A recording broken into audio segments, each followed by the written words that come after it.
السلام عليكم ورحمة الله وبركاته. معكم مستر سعيد علي. أهلا وسهلا بكم. إن شاء الله هنستكمل شرح الجزئية اللي فاتت. احنا المرة اللي فاتت اتكلمنا عن الصخور وأنواعها، الصخور النارية والصخور الرسوبية والصخور المتحولة، واتكلمنا برضو عن دورة الصخور في الطبيعة. فالنهاردة إن شاء الله هناخد جزئية من ضمن الثلاث أجزاء اللي اتكلمنا عنهم في الصخور. النهاردة هنتكلم عن الصخور النارية، فسبق واتكلمنا عن أنواعهم. النهارده هناخد كل صخر ونتكلم عنه بالتفصيل. تمام؟ بسم الله الرحمن الرحيم. هنتكلم النهارده عن الصخور النارية. الصخور النارية، كلمة صخر ناري يعني أصله منين؟ من النار. تمام؟ طيب النار دي موجودة فين بالظبط تحديدا؟ قال لي موجودة عندي في طبقة الأسينوسفير. طبقة الأسينوسفير. طب طبقة الأسينوسفير دي موجودة فين؟ هفكركم تاني بسرعة. لما كنا بنتكلم فيها عن طبقات الأرض قلنا في هنا القشرة الأرضية اللي هي موجودة فين؟ أعلى سطح الأرض، الجزء اللي احنا عايشين عليه من فوق. تمام؟ في تحتها الوشاح. ده هنا الوشاح الصلب. الوشاح كان متقسم لجزئين. جزء الوشاح كله هنا متقسم لجزئين، وشاح صلب والوشاح الايه؟ العلوي، اللي احنا كنا بنقول له عن ايه بقى؟ الاسينوسفير. مالها دي بقى؟ مش ده قلنا عليها قبل كده ان هي طبقه لدنه مائعه تتحرك حركه السوائل؟ بالظبط هنا بقى موجود عندي حاجه اسمها المجمة او الصهارة. تمام كده؟ طيب يبقى ده مكان مين؟ مكان الاسينوسفير اللي موجود فيه مين؟ المجمة او الصهارة اللي بعد كده هتكون لي الصخور النارية. تمام؟ طب تعال بقى نعرف يعني ايه مجمة او يعني ايه صهارة. يبقى احنا دلوقتي في طبقة ايه؟ طبقة الاسينوسفير. تمام. تعريف الصهارة أو المجمة، قال لي هو سائل لزج. سائل لزج يتكون من 8 عناصر. ال8 عناصر دول بيكونوا مجموعة المعادن اسمها السيليكات، بالإضافة لوجود بعض الغازات مثل بخار الماء. بالراحة بقى كده وناخد الجزئيات دي نفصلها. سائل لزج، مادة لزجة سايبة كده، سايحة. تمام؟ كتلة نارية. عارف النار لما بتسيح تبقى كتلة مالها؟ سايحة. بتتكون من 8 عناصر. هفكركم بال8 عناصر دول اللي كانوا بيكونوا القشرة الأرضية. أول واحد الأكسجين، 2 السيليكون، 3 الألمنيوم، 4 الحديد، 5 الكالسيوم، البوتاسيوم، الصوديوم، المغنيسيوم. دول كام عنصر؟ 8. بيكونوا مجموعة مين؟ مجموعة السيليكات. مين هي مجموعة السيليكات؟ الأرسوكليز، البلاجوكليز، الأمفيبول، الأوليفين، البيروكسين، الصوان، الكوارتز، المايكا. دول مين؟ دول معادن السيليكات. بيتكونوا من 8 عناصر. بيكونوا ايه بقى؟ السائل اللزج اللي هو مين؟ اللي هو الصهارة، اللي هو هيكون عليا ايه بقى في الاخر؟ الصخور النارية. موجود هو فين؟ في طبقة الاسينوسفير. واضحة؟ طيب هو ايه اللي بيخلي طبقة الاسينوسفير طبقة سائلة لزجة؟ بصوا لما جيت رسمت دلوقتي قلت لك هنا ايه؟ ان هنا القشرة الأرضية، وتحت هنا الوشاح الصلب. موجود هنا ايه في النص؟ الاسينوسفير، السائل اللزج اللي بيتكون منين؟ من ال8 عناصر اللي بيكونوا مين؟ مجموعة المعادن اللي هم السيليكات. مالها بقى الطبقة ديت؟ قال لك الطبقة دي وقع ما بين ضغطين، ضغط القشرة الأرضية في الأعلى وضغط الوشاح الصلب في الأسفل. ففي هنا ضغط من أعلى وضغط من أسفل. فالضغط من أعلى وأسفل بيقابل إيه؟ مين اللي موجود في النص؟ الاسينوسفير، فبضغط عليه ففي ضغط من اعلى واسفل، فبالتالي بيبدا يحرك الايه؟ السائل اللزج ده. السائل اللزج اللي هو مين؟ الماجما او الصهاره. فبالتالي بيحصل بقى ايه؟ حركه فيه، فبعد كده هيكون لي في الاخر الصخور الناريه، وهنتكلم عنها حالا بالتفصيل.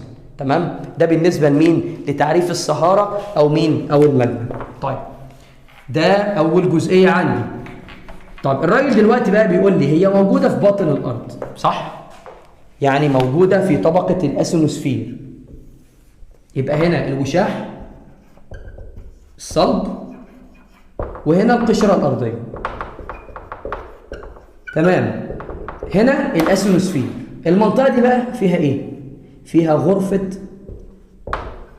الماجما، حاجه زي اوضه كده بس فيها درجه الحراره عاليه جدا. درجه الحراره فيها تصل الى 1200 درجه مئويه. درجه حراره عاليه قوي جدا. طيب اللي هيحصل هنا، هيحصل عندي في المنطقه دي من خلالها هيطلع كتل ناريه اللي في الاخر هتكون لي مين؟ الصخور الناريه. طيب ايه اللي هيحصل؟ هتبرد. مجرد ما هتطلع من غرفه الماجما بتبرد. اول حاجه بيحصل لها عمليه تبريد ثم تبلور. وسبق وقلنا يعني ايه تبريد؟ يعني انخفاض درجه حراره الايه؟ الماجما. يعني ايه تبلور؟ يعني تكون الماجما بتبدا تتجمع كده مع بعضها. بعد ايه؟ بعد ما تبرد، يعني بردت وبعد كده ايه؟ اتجمعت. يبقى تبريد ثم تبلور. تبلور ايه؟ الماجما. تمام؟ طيب في بقى واحد اسمه بويل. مين الراجل ده؟ ده راجل عالم مختص بدراسة الصخور النارية. الراجل ده كل شغلته ان هو ازاي يقدر يعرف المعادن اللي اتبلورت في الاول. يعني ايه اتبلورت في الاول؟ يعني اتكونت نتيجة التبريد، بردت الاول وبعد كده اتكونت. حلوة قوي. يبقى مين ده؟ ده بويل. هيمسك بقى هيعمل كده حاجة اسمها سلسلة متفاعلات بويل. السلسلة بتاعته هو اللي قال على الفكرة دي. قال على فكرة ايه بالظبط؟ نجيبها بقى ونوضحها. يبقى خليك بس معايا ايه؟ فاكر النقطة دي. عمر ما الصخور النارية هتتكون الا من خلال المرحلتين دول. تبريد يعني انخفاض درجة حرارة الايه؟ الماجما. تبلور يعني تكون الماجما نتيجة عملية التبريد. تمام؟ طيب الراجل ده بيشرح لي بقى النظرية بكل بساطة وسهولة. بيقول لي ايه؟ بيقول لي اول المعادن تبلورا. المعادن اللي بتتبلور، خلينا بقى متفقين، انت قدامك كده رصه معادن. ايه هي؟ معادن السيليكات. اقولها لك تاني بسرعه: ارسوكليز، بلاجيوكليز، امفيبول، اوليفين، بايروكسين، مايكا، كوارتز، الصواد. دي معادن السيليكات اللي بيكونها كام عنصر؟ 8. ايه هم 8؟ الاكسجين والسيليكون والالومنيوم والحديد والكالسيوم والبوتاسيوم، صوديوم، مغنيسيوم. دول ال8 اللي موجودين فين؟ في القشره الارضيه. متفق كده؟ تعالى بقى الراجل ده بيقول لي ايه بقى؟ المعادن اللي بتبرد في الاول، يعني اللي هتطلع من غرفه الماجما من تحت من هنا هتبرد. مين بقى اللي هيبرد في اول مرحله؟ قال لي اول حاجه المعادن التي تحتوي على عناصر الحديد والمغنيسيوم والكالسيوم. يبقى حديد، مغنيسيوم، كالسيوم. اول العناصر تبلورا. يعني ايه تبلورا؟ يعني بتبرد في الاول ثم بيحصل لها عمليه تبلور. تبريد ثم تبلور في الاول كده. يبقى اول حاجه بتبرد حديد، مغنيسيوم، كالسيوم. لما توصل الماجما ل 50% من عمليه التبلور، من التكون، الماجما اللي هتتبقى اللي هي ال 50% الباقيين بقى اللي هم هيطلعوا فوق على سطح الارض، اللي هيحصل ان هو ما عادش هيبقى فيه لا حديد ولا مغنيسيوم ولا كالسيوم. ليه؟ لانهم تحت يا مستر بردوا تحت فين؟ في المرحله الاولى.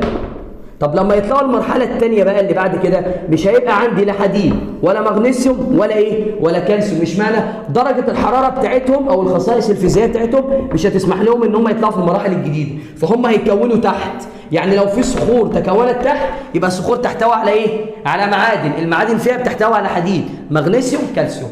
تمام كده؟ طيب المرحله لما تصل الى 50% من عمليه التبلور، في المرحله الثانيه بيحصل لها ايه؟ قال لك بتفقد الحديد والمغنيسيوم والكالسيوم وبيحل مكانها صوديوم وبوتاسيوم. الصوديوم والبوتاسيوم، عناصر الصوديوم والبوتاسيوم بتحل مكان مين؟ حديد، مغنيسيوم، كالسيوم. تمام؟ طيب يبقى خلاص لما تصل ل 50% بتفقد حديد ومغنيسيوم وكالسيوم وبيجي مكانها مين؟ صوديوم وبوتاسيوم. مين اللي قال الفكرة دي؟ بويل. تمام؟ طب تطبيقا لكده عمل جدول كده اسمه سلسله متفاعلات بويل. تجيب بقى كتاب الامتحان وتفتحه قدامي، هتلاقي كده البويل، سلسله بويل عندك على ايدك اليمين. تعالى بقى كده افتحها وركز معايا بقى في اللي انا هعمله ده. تمام؟ في البدايه كده هو راسم لي جدول، جايب لي فيه بقى الثمان عناصر، وجايب لي فيهم كمان مين؟ جايب لي فيهم معادن السيليكات اللي هي اصلا هتكون مين؟ الصهاره. خليك بقى معايا بقى، الصهاره او مين؟ او الماجما. الصهاره دي اللي موجوده فين؟ في باطن الارض او في غرفه الايه؟ في غرفه الماجما. بصوا بقى معايا، راسم لي هنا جدول اهو، ده الجدول قدامي اهو. كاتب لي هنا في الرسمه حديد ومغنيسيوم.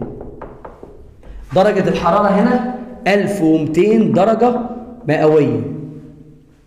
تمام؟ هنا درجه الحراره عاليه لحد ما هتصل تحت هنا ل 750 درجة مئوية. 750 ايه؟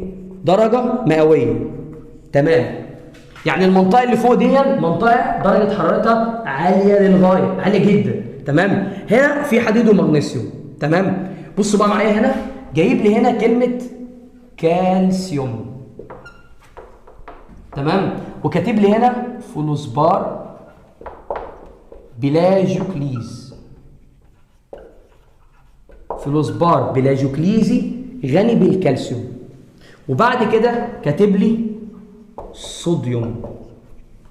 هشرح لك دلوقتي الرسمه، انت الرسمه قدامك فقدامك كل الاجزاء دي، فانت تركز فيها هتلاقي الموضوع بسيط جدا. طيب فلوسبار بلاجوكليزي كالسي وهنا الصوديوم. تمام؟ طيب وكاتب لي هنا في السهم تفاعل متصل، وهنا كاتب لي هنا تفاعل غير متصل. يعني ايه متصل وغير متصل؟ هقول لك دلوقتي، اصبر. بص كده معايا بقى، هنا عامل لي سهم كده 2 3 4. بصوا بقى معايا بقى نشرحهم واحده واحده. الراجل بيقول لي ايه في الاول؟ فاكرين بوين لما كان بيقول لك المعادن التي تتبلور في المراحل الاولى هي التي تحتوي على 3 عناصر: حديد، مغنيسيوم، كالسيوم. يعني اللي هفقدهم في الاول الحديد والكالسيوم ومين؟ والمغنيسيوم. حلو. هنا بقى في معدن اسمه فلوسبار بلاجوكليز، هنا الغني بالكالسيوم، ده اللي هيتم فقده في المراحل الاولى. شوفوا في المرحله الاولى عندي فلوسبار بلاجوكليزي غني بالكالسيوم، وده اللي هيبرد وهيتبلور في المراحل الاولى. ثم ايه اللي هيحصل؟ هيجي فلوسبار بلاجوكليزي كالسي صودي.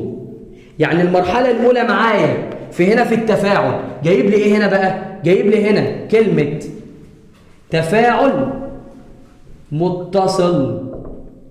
تفاعل ماله؟ متصل. في المرحله الاولى هنا مين؟ فلوسبار بلاجوكليزي كالسي. يعني بلاجوكليز غني بالكالسيوم، فلوسبار بلاجوكليز غني بالايه؟ بالكالسيوم.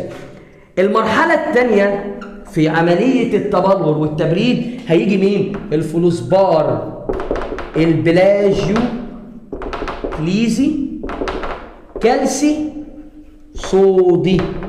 يعني ايه كالسيو صودي؟ يعني هنا تم فقد الكالسيوم؟ لا لسه يا مستر، لانه كمل معايا في المرحله الثانيه كالسي صودي.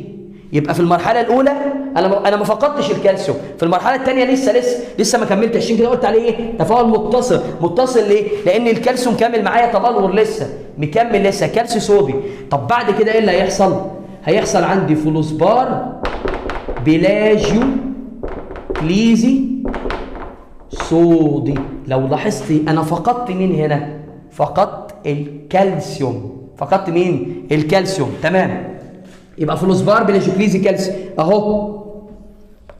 بعد كده فلوسبار بلاجوكليزي كالسي صودي، هنا جه الكالسيوم ما فقدتوش اهو، ومعايا مين؟ الصوديوم. طب المرحله الاخيره فلوسبار بلاجوكليزي صودي بس. تمام. فلو جيت بقى وضحت لك هنا الرسمه اكتر شويه بدل الكلكعه دي كلها، فهكتب لك ايه هنا في المرحله الاولى. في المرحله الاولى في التفاعل المتصل هيبدا معايا الفلوسبار بلاجو كليزي ماله كالسي، ثم فلوسبار بلاجو كليزي كالسي صودي. طب المرحله اللي بعدها فلوسبار بلاجو كليزي ماله بقى المره دي صودي، وده اسمه متصل ليه؟ لان الكالسيوم في المرحله الاولى ثم كالسيوم صودي ثم اخر حاجه مين؟ الصوديوم. تمام. طيب في التفاعل بقى الغير متصل هنا، انا على فكره هنا اول حاجه فقدتها مين؟ الكالسيوم، وده برضو من ضمن الايه؟ العناصر بيقول لي هو خلي فاكر بقى ان الحديد والكالسيوم والمغنيسيوم بيتم فقدهم في المراحل الايه؟ الاولى. انا فقدت مين حالا؟ الكالسيوم. خلاص هنا في التفاعل ايه؟ في التفاعل المتصل. يبقى اول المعادن تبلورا في المراحل الاولى في التفاعل المتصل مين؟ فلوسبار بلاجوكليزي كالسيوم. طب اخر المعادن تبلورا في التفاعل المتصل مين؟ فلوسبار بلاجوكليزي صودي. واقف على كده. لو جالي سؤال بقى في النظام الجديد وهتلاقي سؤال موجود عندك في كتاب الامتحان موجود ايه؟ مين المعادن اللي بتتبار في المرحله الاولى من التفاعل المتصل؟ حدد لي هنا فلوسبار بلاجوكليزي صودي. طب في المراحل الاخيره فلوسبار بلاجوكليزي ايه؟ صوديوم في التفاعل المتصل. طيب هنا قال لك ده تفاعل غير متصل يعني ايه؟ يعني اللي هفقده في المرحله الاولى مش هلاقيه موجود عندي زي فوق. يعني مثلا اولى المعادن تبلورا في التفاعل الغير متصل قال لك الاوليفين ده طبعا من معادن السيليكات. تمام. بعد كده قال لك البيروكسين اوليفين ثم بيروكسين. طب هنا بقى قلت مش متصل ليه؟ لان الاوليفين في الاول انتهى، جه في المرحله الثانيه جه البيروكسين على طول. اوليفين بيروكسين الانفيبول ثم الميكا ايه؟ قال لك الميكا السوداء اللي هي البيوتايت. تمام. الميكا السوداء اللي هي البيوتايت. يبقى في المرحله الاولى من التفاعل غير متصل بفقد مين او بيتبلور مين؟ بيتبلور مين؟ الاوليفين اللي بيحتوي على مين؟ الحديد والمغنيسيوم ثم البيروكسين ثم الانفيبول ثم الميكا مين؟ الميكا السوداء اللي هي مين؟ البيوتايت. طب ده متصل وده غير متصل. بس كده؟ قال لك لا، في بقى 3 معادن بيتبلوروا في المراحل الاخيره. قال لك الفلوسبار البلاجو، لا مش بلاجو بقى، مش بلاجو كليزي، لا قال لك ارسو كليزي ماله بوتاسي. لاحظ كده معايا بقى لما فقدت الحديد والمغنيسيوم والكالسيوم هنا مين اللي حل مكانهم؟ الصوديوم والبوتاسيوم في المراحل الأخيرة. يبقى تم فقد ال3 دول في المراحل الأخيرة وحل محلهم مين؟ الصوديوم والبوتاسيوم. الدليل إن آخر معادن تبلورا في التفاعل المتصل هو الفلوسبار البلاجوكليزي الصودي. ثم هنا بقى في المراحل الأخيرة جالي مين؟ الفلوسبار الأرسوكليزي البوتاسي. ثم قال لك الميكا البيضاء اسمها إيه؟ ماسكوفايت. اسمها الايه؟ الماسكوفايت. ثم اخر المعادن تبلورا مين؟ قال لك الكوارتز. اخر حاجه بتتبلور معايا هو الكوارتز، معدن من ضمن المعادن بنسميها معادن برد قوي. اخر حاجه بتتبلور معايا. تمام. يبقى تاني بقى المعادن التبلورا في المراحل الاولى في التفاعل المتصل هو الفلوسبار البلاجوكليزي الكالسي، يعني غني بالكالسيوم. اخر واحد في التفاعل المتصل فلوسبار بلاجوكليزي صودي. تمام. وبعد كده الحديد والمغنيسيوم عندي هنا بص كده معايا بقى فقدتهم. مين الاول في التفاعل الغير متصل؟ اوليفين ثم البيروكسين ثم الانفيبول ثم الميكا السوداء البيوتايت. اخر معادن بقى بتتبلور فلوسبار ارسوكليزي بوتاسي ثم الميكا البيضاء ثم الكوارتز. هسألك سؤال بسيط خالص، هو الفلوسبار الارسوكليزي البوتاسي جه بعده الميكا البيضاء جه بعدها الكوارتز، اضيف دول ال3 دول مع التفاعل متصل ولا غير متصل؟ هسألك بقى، هتسأل نفسك سؤال تقول هو الفلوسبار الارسوكليزي البوتاسي جه بعده مين؟ الماسكوفايت اللي هي المايكا الايه؟ البيضاء. هو هل حد فيهم كمل معاه في المرحله الثانيه؟ يعني الارسوكليز مثلا جه هنا مايكا بيضاء ارسوكليز؟ لا. طب هنا مايكا بيضاء ماسكوفايت كملت تحت معايا بقت كوارتز مايكا بيضاء؟ لا لا لا لا، يبقى ده تفاعل غير متصل. بس ما تقولش كده عليها في الامتحان. هو في الامتحان بيجي لك ايه؟ يقول لك اول المعادن تبلورا في المراحل الاولى في التفاعل الغير متصل، يبقى حدد لي يبقى الاولفين. طب اخر واحد المايكا السوداء اللي هي مين؟ البيوتايد. اوكي تمام كده. يبقى كده خلصت تفاعل مين؟ بوين. تمام كده يا شباب. كده انا خلصت معاك سلسله متفاعله بوين بالنسبه لمين؟ للمعادن اللي بتتبلور ثم يعني تبريد ثم تبلور. وصلت معايا كده؟ يبقى دي مين؟ سلسله تفاعلات بوين. هتفتح بقى الكتاب معاك وهتلاقي موجود عندك كل الكلام ده. تمام كده. صفحه عندك 52 صفحه 52 هتلاقي عندك هنا في التفاعلات سلسله التفاعلات. بص كده الجدول ده مالكش دعوه بيه دلوقتي لان ده هيتم شرحه في التركيب الايه؟ المعدني. فهتلاقي عندك هنا سلسله تفاعلات بوين. هنا يقول لك غني بالايه؟ بالحديد والمغنيسيوم. في درجه الحراره هنا بص اقول لك على حاجه. هنا درجه الحراره 1200. كل ما يحصل تبرد وتبريد بتنخفض درجه الحراره لحد ما حصل لمين؟ لاخر المعادن برود اللي هي مين؟ الكوارتز. تمام. طيب يبقى انا عندي هنا الجدول ده هو ده بالظبط، بس هنا ايه؟ مفسره لي بطريقه سهله بحيث ان هو ايه؟ ما يكلكعهاش، لان دي اللي بوين عملها كده بالظبط. تمام. وبعد كده ممكن اسيبها لك حتى في الكومنتات تحت. الصوره بتاعه التفاعل بتاع بوين موجود فين؟ في الكومنت. هحطه لك بالانجلش. تمام. بحيث يعني حتى بتوع اللغات لما يجوا يشوفوها يبقى الموضوع سهل عليهم. تمام. هحطه لك بالعربي وبالانجلش. تمام. وهحط لك التفاعل ده برضو بالعربي وبالانجلش عشان يبقى برضو بالنسبه لك ايه؟ بالنسبه لك سهل. وهنا برضو الشرح بتاع مين؟ التفاعل واللي انا شرحته لك دلوقتي. تمام. وكده ان شاء الله نكون وصلنا لنهايه الايه؟ الحصه بتاعتنا النهارده يا شباب. وباذن الله في الفيديو الجاي هنتكلم عن جزئيه جديده بتتكلم فيها عن انواع الصخور الناريه اللي بتتكون سواء في جوف الارض او في المنطقه المتداخله او في منطقه الايه؟ السطح. وان شاء الله يا رب الفيديو يكون عجبكم مثلا ان شاء الله كده. والحصه الجايه نكمل بقيه الايه؟ جزئيه الصخور الناريه. والسلام عليكم ورحمه الله وبركاته. كان معكم مستر سعيد علي.